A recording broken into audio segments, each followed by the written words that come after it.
Welcome back to EdReflect. In this video, we're going to focus on how to set up your SLG if you're in the third year of the teacher eval cycle. If you're in the third year of the teacher eval cycle, this is your year to have your formal evaluation, and you're going to be scored on the descriptors in the teacher eval model as well as the data from your SLG. But remember that you're going to be scored on the past 3 years. So when you set up your SLG, you're going to set it up a little bit differently. So I'm going to walk you through that. We're going to go down to the bottom and we can click on this ready to start your goals, and we're going to come up here to the top and click on student learning goal. So the weird thing about the way EdReflect works is when you're in year 3, we actually are going to add 3 SLGs. But don't worry, you only have to write 1 for this year, but you're going to have a placeholder so that your administrator can bring in the data from how you scored in the past 2 years. So let's walk through the steps. You're going to go and you're going to add your first SLG. And for this SLG, you're just going to title it 2015-16. That's going to be the first of your 3 years. You can leave everything else blank, but you need to come down here and set your 3 measures. So I'm going to set 1 implementation, and then I'm going to add another measure. I'm going to add results.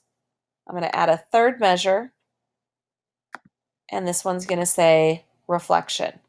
I'm going to go back up the top to check. I should have a 33, 33, 33. Now I'm going to add another SLG. So I can save this SLG and then add another SLG. Do not hit set objectives and request approval. You don't want to do that till you've written your SLG for this year. So I'm going to add another SLG. This one's going to be a different color. And I'm going to name this one 2016-2017 SLG. Again, for this, I don't have to do anything. Your administrator has all that information, but I have to set up the rubric. So I'm going to do implementation, add a measure, results, add a measure,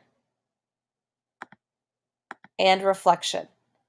And then I'm going to save this green SLG. Item saved, I go to the top. And notice now that I have 17, 17, 17, 17, 17, 17. This is all going to that 35%.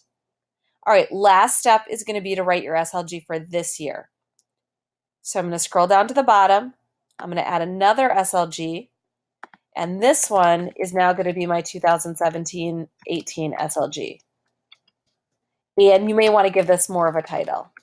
So maybe you are working on math or reading scores.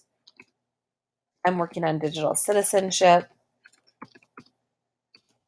Now, as a tip for you, I like to open up another window in EdReflect. And the reason I would like to do this is because most of us probably are working on an SLG that's very similar to last year.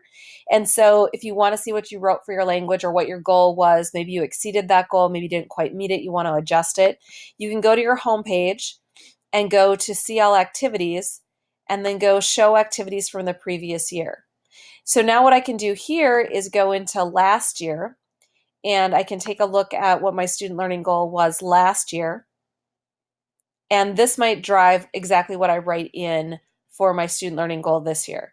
So I know that I probably still want to focus on something like this because I didn't meet my goal last year, and I'd like another year to try to meet that goal. So I'm going to have a very similar goal to last year, and so I'm going to use some of the language from here over in my goal for this year. Once I have everything written out for my goal for this year, oh, notice I screwed up. I did not set all 3 of my measures.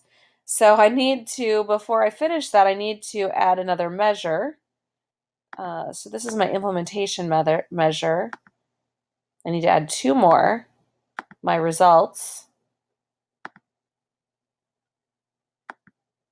and my reflection. I got ahead of myself trying to make sure that I was writing my SLG. So I can save that even though I don't have anything written yet. Now you know you did it correctly if you have 3 colors and they all say 11%. Once you have that done, you can come back and edit at any time your last goal. Now this one you need to write everything in for. So I know that my growth goal is going to be focused. I can pick my area.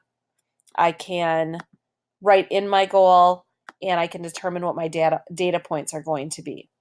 So once you have all this done, everything looks good, maybe have a friend check it over, you're ready to send it to your administrator. That's when you set objective and request approval.